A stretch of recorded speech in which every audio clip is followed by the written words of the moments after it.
الحمد لله نحمده ونستعينه ونستغفره ونؤمن به ونتوكل عليه ونعوذ بالله من شرور أنفسنا ومن سيئات أعمالنا من يهده الله فلا مضل له ومن يضلله فلا هادي له ونشهد أن لا إله إلا الله وحده لا شريك له ونشهد أن سيدنا وسندنا وحبيبنا وحبيب ربنا ومولانا ونبينا محمدا عبده ورسوله وصلى الله تعالى عليه وعلى آله وأصحابه وبارك وسلم تسليما كثيرا كثيرا أما بعد فأعوذ بالله من الشيطان الرجيم بسم الله الرحمن الرحيم ومن يطع الله والرسول فأولئك مع الذين أنعم الله عليهم من النبيين والصديقين والشهداء والصالحين وحسن أولئك رفيقا وقال الله تعالى في مقام آخر اهدنا الصراط المستقيم صراط الذين أنعمت عليهم وعن أبي هريرة رضي الله تعالى عنه قال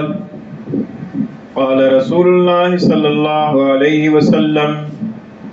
الرجل على دين خليله فلينظر أحدكم من يخالل أو كما قال رسول الله صلى الله عليه وسلم صدق الله مولانا العظيم وصدق رسوله النبي الكريم ونحن على ذلك لمن الشاهدين والشاكرين والصلاة والسلام على سيد الأنبياء والمرسلين والحمد لله رب العالمين. قابل صدر احترام بزرگوں، بھائیوں اور دوستوں، اللہ تعالیٰ نے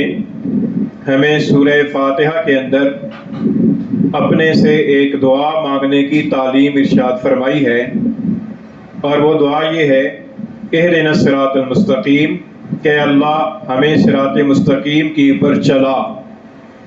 پھر آگے اللہ تعالیٰ نے صراط مستقیم کی وضاحت کے لیے ارشاد فرمایا کہ صراط الذین انعمت علیہم، کہ جو صراط مستقیم ہے جس کی دعا تم سے منگوائی جا رہی ہے، یہ صراط مستقیم ان لوگوں کا راستہ ہے کہ جن کے اوپر اللہ تعالیٰ کا انعام ہوا ہے، جن بندوں کے اوپر اللہ تعالیٰ کا خصوصی انعام ہوا ہے. وہ بندے جس راستے کے اوپر چلے ہیں اس راستے کو صراط مستقیم کہا جاتا ہے. اور ہم سے یہ کہا گیا ہے کہ ہم اللہ تعالیٰ سے اپنی نمازوں کے اندر یہ دعا مانگا کریں کہ اہدنا الصراط المستقیم، کہ اللہ ہمیں صراط مستقیم کے اوپر چلا، صراط الذین انعمت علیہم، ان لوگوں کے راستے کے اوپر چلا کہ جن لوگوں کے اوپر آپ کا خصوصی طور پر انعام ہوا ہے. ہم ہر نماز کی ہر رکعت کے اندر اللہ تعالیٰ سے یہی دعا کرتے ہیں کہ اہدنا الصراط المستقیم، کہ اللہ ہمیں سیدھے راستے کی پر چلا. پہلی بات تو یہ ہے کہ ہمارا جو دعا مانگنے کا انداز ہوتا ہے، اللہ تعالیٰ معاف کرے کہ ایسا انداز ہوتا ہے کہ جیسے ہمیں اس چیز کی طلب نہیں ہے، ویسے ہی رسمی طور پر ہم کہہ رہے ہیں زبان سے، لیکن نہ دل کے اندر اس کی کوئی اہمیت ہے، اور نہ اس کی طرف ہمیں کوئی دلچسپی ہے، اور نہ ہمیں اس بات کا اہتمام ہے کہ جس طریقے سے مانگنا چاہیے اس طریقے سے ہم مانگا کریں. چنانچہ ہم بے توجہی کے ساتھ نماز پڑھتے ہیں، اور نماز کے اندر بے توجہی کے ساتھ اسی طریقے سے چلتے ہوئے گزر جاتے ہیں اہدنا الصراط المستقیم. یہ ایسی ہے کہ جیسے ہمیں کسی جگہ پر جانا ہو اور اس جگہ پر کا راستہ ہمیں معلوم نہ ہو، اور ہم کسی دوسرے آدمی سے اس کا راستہ پوچھیں اور راستہ ہم بے توجہی سے پوچھیں. اور کہیں کہ یار ادھر جانا ہے راستہ بتا دے، تو اس طریقے سے ہم پوچھتے ہیں. تو ظاہر ہے کہ اگر کسی دوسرے آدمی سے ہم اپنی منزل کا راستہ پوچھ رہے ہیں تو اس کا ہماری پر احسان ہے، نہ یہ کہ ہمارا اس سے کی پر احسان ہے کہ ہم اس سے پوچھ رہے ہیں راستہ. اگر وہ نہ بتائے تو ہمارا اس کا کیا نقصان؟ نہ نقصان تو ہمارا ہوگا کہ ہمیں راستے کا پتہ نہیں ہے. تو ہم خدا نخواستہ ہم اس طریقے سے اللہ تعالیٰ سے دعا کر رہے ہوتے ہیں کہ جیسے کسی سے کوئی چیز مانگنی ہو یا کوئی راستہ پوچھنا ہو تو بے توجہی کے ساتھ، گویا دلچسپی کوئی نہیں ہے، ذرا راستہ بتا دے، ایسے ہی بے توجہی کے ساتھ اس سے آدمی بات کر لے. تو اسی طریقے سے ہم نماز کے اندر بھی ایسے ہی کرتے ہیں، اہدنا الصراط المستقیم، کہ ہمیں سیدھا راستہ دکھا دے. اب یہ اللہ تعالیٰ کی پر الیاذ باللہ کوئی احسان تھوڑا ہی کر رہے ہیں. اللہ تعالیٰ کی مشیت ہے، اللہ تعالیٰ کا حکم ہے، اللہ تعالیٰ کی حکم کو حکم کے انداز کے اندر پورا کرنا چاہیے. اور اللہ تعالیٰ سے جب ہم کوئی چیز مانگ رہے ہیں اور ہم اس چیز کے محتاج بھی ہیں اور اللہ تعالیٰ مستغنی ہے، تو پھر ہمیں اسی طریقے سے مانگنا چاہیے کہ جس طریقے سے مانگنے کا حق ہے. پہلی بات تو یہ ہے. دوسرا یہ ہے کہ جب ہم اہدنا الصراط المستقیم کی دعا مانگتے ہیں تو ہمیں یہ معلوم نہیں ہے کہ ہم کس چیز کی اللہ تعالیٰ سے دعا کر رہے ہیں اور اس دعا کا تقاضا کیا ہے. اللہ تعالیٰ نے فرمایا کہ اس دعا کا تقاضا یہ ہے کہ تم ان لوگوں کے راستے کی پر چلو کہ جن کی پر اللہ تعالیٰ کا خصوصی طور پر انعام ہوا ہے. اب دوسری جگہ سورہ نساء کے اندر 5ویں پارے کے اندر اللہ تعالیٰ نے ان حضرات کا ذکر فرمایا ہے کہ جن کے اوپر اللہ تعالیٰ کا خصوصی انعام ہوا ہے اور انہی لوگوں کی پر چلنے کی ہم سے دعا منگوائی جا رہی ہے. وہ لوگ جن کو انعام یافتہ لوگ کہا جاتا ہے، ان کے 4 طبقات کا اللہ تعالیٰ نے اس آیت کریمہ میں ذکر فرمایا ہے. اللہ تعالیٰ نے فرمایا کہ وَمَن يُطِعِ اللَّهَ وَالرَّسُولَ، اور جو کہا مانے گا، اطاعت کرے گا اللہ کی اور اس کے رسول کی، فَأُولَٰئِكَ مَعَ الَّذِينَ أَنْعَمَ اللَّهُ عَلَيْهِمْ، تو یہ لوگ ان لوگوں کے ساتھ ہوں گے کہ جن کے اوپر اللہ تعالیٰ کا خصوصی انعام ہے. اور وہ 4 قسم کے لوگ کون سے ہیں؟ من النبیین والصدیقین والشہداء والصالحین. ان میں سے ایک طبقہ انبیاء کا ہے، دوسرا طبقہ صدیقین کا ہے، تیسرا طبقہ شہداء کا ہے اور چوتھا طبقہ صالحین کا ہے. فرمایا کہ یہ وہ لوگ ہیں کہ جن کے اوپر اللہ تعالیٰ نے خاص انعام فرمایا ہے، اور یہی وہ لوگ ہیں کہ جو اللہ تعالیٰ کی طرف سے سیدھے راستے کی پر چل رہے ہیں. تو اگر کوئی آدمی سیدھے راستے کی پر چلنا چاہتا ہے اور وہ اللہ تعالیٰ سے دعا مانگ رہا ہے کہ اہدنا الصراط المستقیم، کہ باری تعالیٰ مجھے سیدھا راستہ دکھا دے، تو اسے چاہیے کہ ان لوگوں کی کھوج لگائے، ان لوگوں کے سیرت کا مطالعہ کرے اور ان لوگوں کے کردار کو پہچانے کہ یہ کس طرح کے لوگ تھے، اور ان لوگوں جیسا بننے کی کوشش کرے، کیونکہ اللہ تعالیٰ کی طرف سے ان لوگوں کی پر خاص انعام ہوا ہے. اور اللہ تعالیٰ نے فرمایا کہ سیدھا راستہ وہ راستہ ہے کہ جس کے اوپر وہ لوگ چلے ہیں کہ جن کے اوپر اللہ تعالیٰ کا خصوصی انعام ہوا ہے. ان میں سے پہلا طبقہ انبیاء کا ہے. انبیاء علیہ السلام اللہ تعالیٰ کے وہ برگزیدہ بندے ہیں کہ جن کو اللہ تعالیٰ نے اپنی نبوت اور رسالت کے لیے چنا ہے، اور یہ چنیدہ بندے ہیں. اللہ تعالیٰ نے ان کو اپنی پیغمبری کے لیے چنا ہے. تو اس سے پہلا جو طبقہ ہے انبیاء کا، انبیاء علیہ السلام کی سیرت اور کردار کا ہمیں مطالعہ کرنا چاہیے، اور انبیاء علیہ السلام کی سیرت اور کردار کا ہمیں علم ہونا چاہیے کہ انبیاء علیہ السلام کس طرح کے لوگ تھے اور انہوں نے کس طریقے سے زندگی گزاری ہے. انبیاء علیہ السلام کی جو مشترکہ تعلیمات ہیں وہ تو ایسی ہیں کہ ان کو چھوڑا نہیں جا سکتا. ان کے اندر عقائد کی تعلیمات مشترکہ ہیں، اخلاقیات کی تعلیم مشترکہ ہے. ان تعلیمات کی پر ہمیں گامزن رہنا چاہیے. ہمیں وہ والے عقائد اختیار کرنے چاہیے کہ جو عقائد انبیاء علیہ السلام کے تھے، وہ اخلاق اپنانے چاہیے کہ جو اخلاق انبیاء کرام علیہ السلام کے تھے. اور پھر آخر میں جو اللہ تعالیٰ کے آخری پیغمبر حضرت محمد مصطفیٰ صلی اللہ علیہ وسلم تشریف لائے ہیں، تو آپ صلی اللہ علیہ وسلم کے عقائد اور آپ صلی اللہ علیہ وسلم کے اخلاقیات اور آپ صلی اللہ علیہ وسلم کی سیرت اور آپ صلی اللہ علیہ وسلم کے کردار کو خاص طور پر ہمیں اپنانے کی ضرورت ہے. اور ہمیں علم ہونا چاہیے کہ نبی کریم صلی اللہ علیہ وسلم کی سیرت طیبہ کیا ہے اور نبی کریم صلی اللہ علیہ وسلم کا کردار کیا ہے اور آپ صلی اللہ علیہ وسلم کے اخلاق کیا ہیں. اسی طریقے سے ہمیں اپنانا چاہیے، کیونکہ سب سے پہلا طبقہ جو انعام یافتہ لوگوں کا ہے وہ انبیاء کا ہے. دوسرے درجے کے اندر جو انبیاء انعام یافتہ لوگ ہیں وہ ہیں صدیقین. صدیقین جو ہے نا، یہ صدیق کی جمع ہے، اور صدیق کہتے ہیں انتہائی سچے آدمی کو، کہ جو اپنی بات کا بھی سچا ہو، اپنے وعدوں کا بھی سچا ہو، اور اپنی نیت کا بھی سچا ہو، اور اپنے عمل اور کردار کا بھی سچا ہو.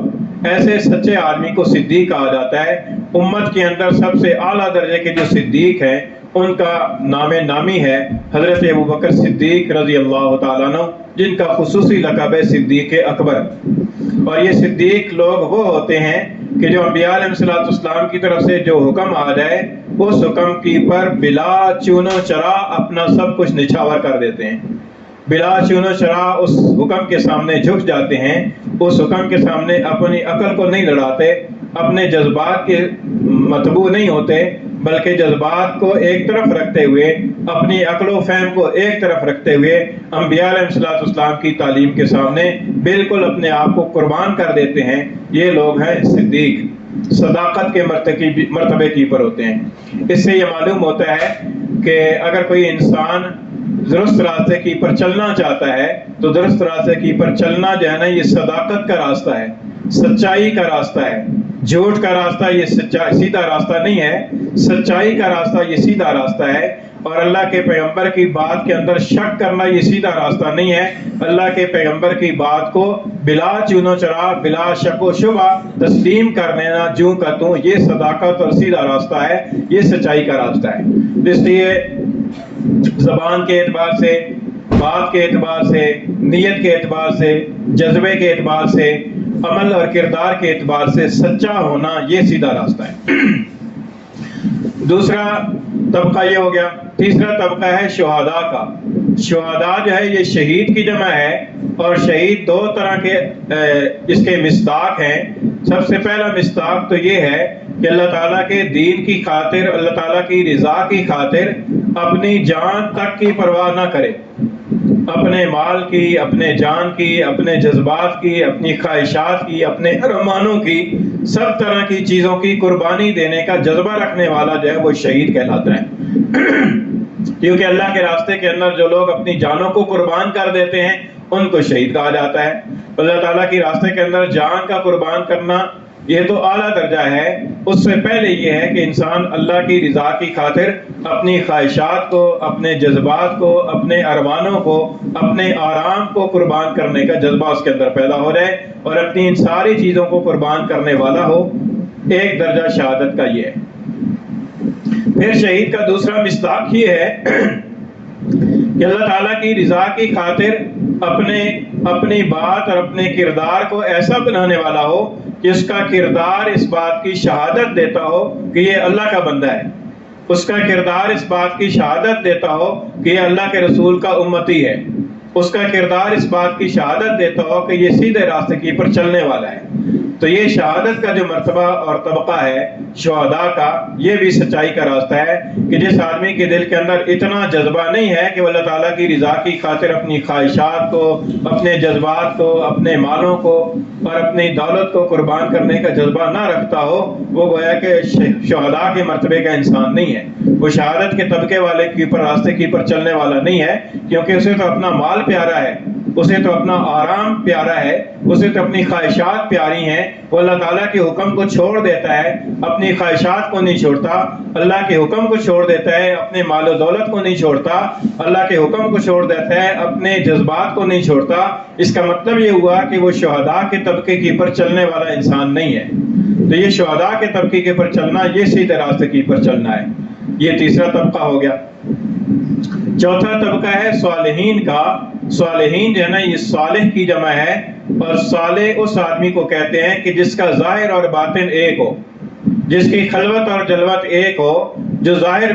سے بھی اللہ تعالیٰ کی اطاعت کرنے والا ہو اور باطن سے بھی اللہ تعالیٰ کی اطاعت کرنے والا ہو. ایسے فرد کو صالح کہا جاتا ہے، جن کو ہماری زبان میں اولیاء اللہ کہا جاتا ہے، ولی اللہ کہا جاتا ہے. ایسے لوگ جو ہیں وہ سیدھے راستے کی پر چلنے والے ہیں، اور جن کے ظاہر اور باطن میں تضاد ہے، اور جن کی خلوت اور جلوت کے اندر تضاد ہے. وہ ظاہر میں اندر کچھ ہے، باطن کے اندر کچھ ہے. یہ نفاق کا راستہ ہے، یہ صالحیت کا راستہ نہیں ہے، یہ صلحاء کا راستہ نہیں ہے. تو یہ 4 طبقات اللہ تعالیٰ نے بیان فرمایا، گویا کہ 4 طرح کی اللہ تعالیٰ نے کردار کی علامتیں ذکر فرمائی ہیں کہ جو آدمی، جس آدمی کے اندر اس طرح کا کردار ہوگا، جس کے اندر انبیاء علیہ السلام کے عقائد اور اخلاق، جس کے اندر صداقت اور اپنے کردار اور اپنے قول اور اپنی زبان اور اپنی بات اور اپنے وعدے اور اپنے جذبے اور اپنی نیت کا سچا انسان ہوگا، اور جو آدمی اللہ تعالیٰ کی رضا کی خاطر ہر طرح کی چیزوں کی قربانی دینے کا جذبہ رکھنے والا انسان ہوگا، اور جس کا ظاہر اور باطن ایک طرح کا ہوگا، فرمایا کہ یہ راستہ ہے ان لوگوں کا جن کی پر اللہ تعالیٰ کا خصوصی انعام ہوا ہے۔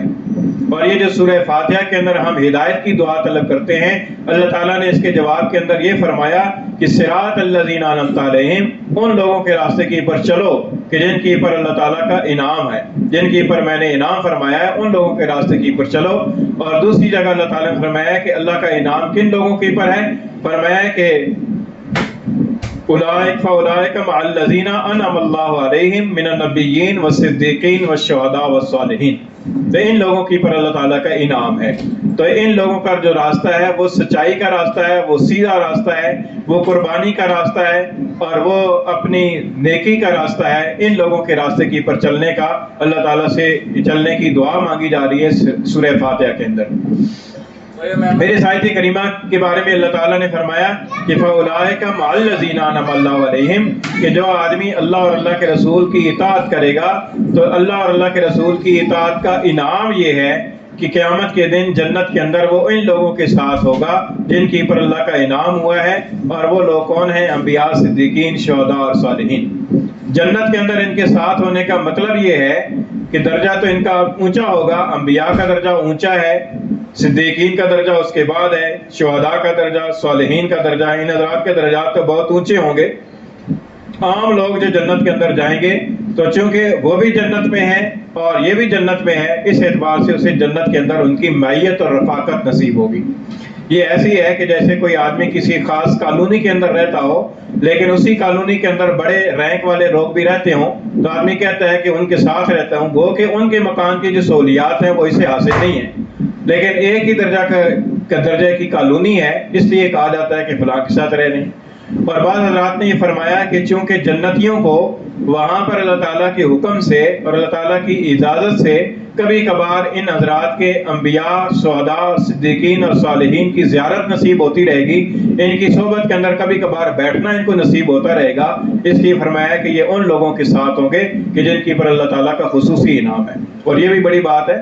کہ دنیا کے اندر ہم دیکھتے ہیں کہ کسی کو تھوڑی دیر کے لیے کسی بڑے عہدے والے کے ساتھ بیٹھنا مل جائے، اور اس خاص محفل کے اندر اسے بیٹھنا مل جائے کہ جو خاص طور پر وزراء کی اور بڑے بڑے افسروں کی محفل ہے جس کے اندر عام لوگ نہیں جا سکتے، تو آدمی کو ایک فخر کا احساس ہوتا ہے کہ میں فلاں کے ساتھ ان کی میٹنگ کے اندر بیٹھا ہوا ہوں،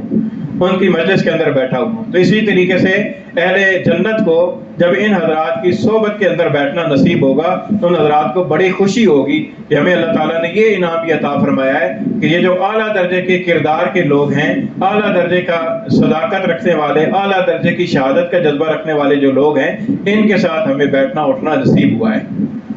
تو یہ مطلب ہے اس کا کہ فَأُولَٰئِكَ مَعَ الَّذِينَ أَنْعَمَ اللَّهُ عَلَيْهِمْ مِنَ النَّبِيِّينَ وَالصِّدِّيقِينَ وَالشُّهَدَاءِ وَالصَّالِحِينَ۔ اس کا یہ مطلب نہیں ہے کہ جو درجہ انبیاء کا ہے اسی درجے کے اندر اس عام جنتی کو بھی پہنچا دیا جائے گا۔ یہ مطلب نہیں ہے کہ جو درجہ صدیقین کا ہے اسی درجے کے اندر اس کو بھی پہنچا دیا جائے گا، کیونکہ ظاہر ہے کہ ان حضرات کی قربانیاں ہیں، ان حضرات کا مقام ہے، ان حضرات کے مقام کو تو ان کی پاؤں کی خاک کو بھی ہم نہیں پہنچ سکتے۔ تو اس کا مطلب یہ ہے، تو یہ اور یہ آیت کریمہ اس کا جو شان نزول ہے اس سے بھی اندازہ ہوتا ہے۔ بعض صحابہ کرام نے حضور اقدس صلی اللہ علیہ وسلم سے عرض کیا کہ اللہ کے رسول، دنیا کے اندر ہمیں آپ سے محبت ہے، اور آپ کی محبت کے اندر جب ہم بے چین ہوتے ہیں تو آپ کی محفل میں آ جاتے ہیں، آپ کا دیدار کر لیتے ہیں تو ہمیں سکون مل جاتا ہے، اور قیامت کے دن جنت کے اندر اول تو پتہ نہیں ہم جاتے ہیں کہ نہیں جاتے، اور اگر چلے گئے تو آپ کا درجہ تو بہت اونچا ہوگا، تو جنت کے اندر ہمیں کیسے چین نصیب ہوگا آپ کی دیدار کیے بغیر؟ تو اللہ تعالیٰ کی طرف سے یہ آیت کریمہ نازل ہوئی، فرمایا کہ جو اللہ اور اللہ کے رسول کی اطاعت کرے گا اس کو جنت کے اندر بھی ان حضرات کی زیارت، ان حضرات کا دیدار اسے نصیب ہوگا۔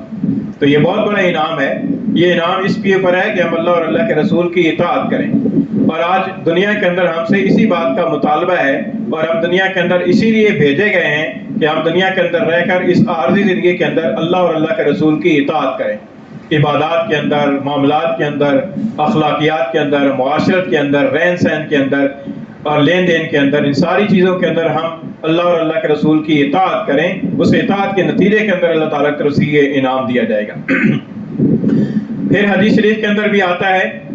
آپ صلی اللہ علیہ وسلم نے ارشاد فرمایا کہ التاجر الصدوق الامین مع النبیین والصدیقین والشہداء، فرمایا کہ وہ تاجر کہ جو تجارت سچائی کے ساتھ کرتا ہو، امانت داری کے ساتھ کرتا ہو، فرمایا کہ قیامت کے دن وہ انبیاء، صدیقین اور شہداء کے ساتھ ہوگا۔ آپ اندازہ لگائیے کہ ایک آدمی تجارت کر رہا ہے، اپنی محنت مزدوری کر کے پیسہ کما رہا ہے، لیکن اس کے اندر بھی اگر دو چیزوں کا لحاظ رکھے، ایک صداقت کا، سچائی کا، اور دوسرے امانت و دیانت کا، تو فرمایا کہ وہ قیامت کے دن ان حضرات کے ساتھ ہوگا۔ تو اب تجارت کے اندر اگر دیکھا جائے تو ہماری تجارتوں کے اندر تو یہ جھوٹ اور دھوکہ دہی یہی عام ہے۔ جھوٹ اور دھوکہ دہی کے بغیر کہتے ہیں کہ نفع ہی نہیں ملتا، جھوٹ اور دھوکہ دہی کے بغیر تجارت ہی نہیں ہوتی، آدمی نقصان اور خسارہ اٹھاتا ہے۔ تو جو تجارت کے اندر صداقت، سچائی اور امانت داری کو اختیار کرے گا، اس کے لیے یہ بشارت ہے۔ تو اس لیے ہمیں چاہیے کہ ہم اپنی زندگی کے اندر اور اپنے جو معاملات ہیں ان کے اندر ہم ان حضرات، جو بڑے بڑے طبقے کے حضرات ہیں، ان حضرات کے نقش قدم کی پر چلنے کی کوشش کریں۔ اور یہ چلنا کی کوشش کرنا یہ عملی اعتبار سے ہے، کردار کے اعتبار سے ہے۔ گفتار کی باتیں تو ہم بہت کرتے ہیں، زبانی تقریریں ہم بہت کرتے ہیں، بہت تقریریں کر لیتے ہیں، سن لیتے ہیں، بہت ساری باتوں کے ذریعے سے محفل کو گرما دیتے ہیں، بہت سارے مقالے جو ہیں وہ لکھ دیتے ہیں، بہت ساری کتابیں لکھ کر چھاپ دیتے ہیں، لیکن ان ساری چیزوں کا کوئی فائدہ نہیں ہے جب تک کہ انسان کا عمل صحیح نہیں ہوگا۔ جب تک انسان کا عمل اور کردار صحیح نہیں ہوگا، اس وقت تک ان چیزوں کا کوئی فائدہ نہیں ہے، کیونکہ اللہ تعالیٰ کے ہاں عمل مطلوب ہے، عمل سے زندگی بنتی ہے، جنت بھی جہنم بھی۔ یہ خاکی اپنی فطرت میں نہ نوری ہے نہ ناری ہے، انسان کی زندگی جب بنتی ہے تو عمل سے بنتی ہے۔ اور یہ جن حضرات کے نام لیے گئے ہیں، انبیاء، صدیقین، شہداء اور صالحین، ان حضرات کا کردار تھا، ان حضرات کا عمل تھا، ان کی تقریریں نہیں تھیں، ان کے مقالے نہیں تھے، ان کی گفتگویں نہیں تھے، ان کے لیکچر نہیں تھے، بلکہ ان کا کردار تھا، ان کا عمل تھا۔ آپ صدیق اکبر رضی اللہ تعالیٰ کی سیرت کو اٹھا کر دیکھ لیجئے، صدیق اکبر رضی اللہ تعالیٰ عنہ سے مروی احادیث کی تعداد بھی گنی چنی ہے، لیکن ان حضرات کی یہ خطبات اور یہ تقریریں نہیں ہیں، ان حضرات کا کردار اتنا تھا کہ ان کا کردار ہی شہادت دیتا تھا کہ وہ واقعی صدیق ہے، صدیق اکبر ہے۔ اسی طریقے سے حضرات صحابہ کرام کی، دیگر حضرات صحابہ کرام کا دیکھ لیجئے، بہت سارے صحابہ کرام ایسے ہیں کہ جن حضرات صحابہ کرام کے پاس اتنا وسیع علم نہیں تھا کہ جتنا وسیع علم بعد والے ائمہ کرام کے پاس آیا، لیکن اس کے باوجود ان کا کردار تھا، ان کا عمل تھا، ان کی صحبت تھی، حضور صلی اللہ علیہ وسلم کی صحبت کی انہیں توفیق نصیب ہوئی تھی۔ اسی وجہ سے بعد کے جتنے بھی اولیاء کاملین ہیں، بعد کے جتنے بھی بڑے بڑے اہل علم حضرات ہیں، وہ کسی صحابی کے درجے کو نہیں پہنچ سکتے، کیونکہ ان صحابہ کے پاس وہ کردار کی خوشبو تھی، وہ عمل تھا کہ جس کی وجہ سے اللہ تعالیٰ کیا ان کا مرتبہ ہوا۔ تو اس لیے سورہ فاتحہ کے اندر جو ہم دعا مانگتے ہیں، اس کو سورہ نساء کی اس آیت کریمہ کے ساتھ ملا کر اگر دیکھا جائے گا تو معلوم ہوگا کہ سیدھا راستہ کیا ہے، اور سیدھے راستے کی پر چلنے کے لیے کردار اور عمل کی ضرورت ہے۔ اللہ تعالیٰ ہمیں عمل کی توفیق عطا فرمائے۔ ہم علینا